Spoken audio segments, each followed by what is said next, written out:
Hello students, let's see this question.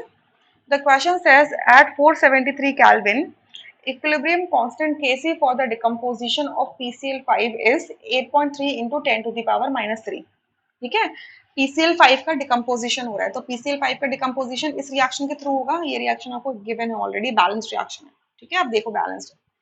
सो जब PCl5 का decomposition हो रहा है तो इस डिकम्पोजिशन पे इक्विलिब्रियम अटेन होगा इस टेम्परेचर पे, और इस टेम्परेचर पे इसकी Kc की वैल्यू इतनी है। ठीक है, और डेल्टा H की वैल्यू कितनी है, जो आपका H कह लो या delta heat of the reaction कह लो, H मतलब हीट ऑफ द रिएक्शन या एंथैल्पी ऑफ द रिएक्शन, ये कितना है 124.0 किलोजूल पर मोल है।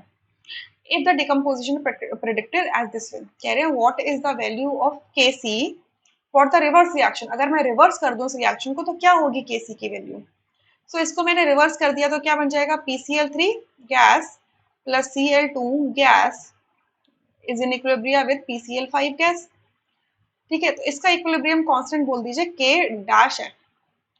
ठीक है, K डैश है, तो इसकी जो वैल्यू होगी दैट इज, ये क्या है, आपकी हाईलाइटेड जो गिवन इक्वेशन है उसको रिवर्स करके लिखा है। तो जब भी आपकी ओरिजिनल इक्वेशन को रिवर्स रिएक्शन लिखी जाती है तो रिवर्स रिएक्शन का जो इक्विलिब्रियम कांस्टेंट है K dash, that would be going to be the reciprocal of the original reaction, that is 1 upon Kc हो जाएगा।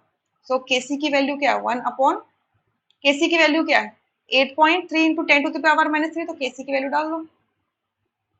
ठीक है, इसको हम सॉल्व करेंगे तो आ जाएगा 1000 अपॉन 8.3। इसको सॉल्व करेंगे तो ये वैल्यू आती है हमारी 120.48। ठीक है, और इसको अगर नियरेस्ट वैल्यू में लिखूं तो मैं क्या राउंड ऑफ करके क्या लिख सकते हो 120। तो यानी कि रिवर्स रिएक्शन के लिए जो इक्विलिब्रियम कांस्टेंट होगा वो कितना होगा 120। I hope you understood this question really very well. Thank you.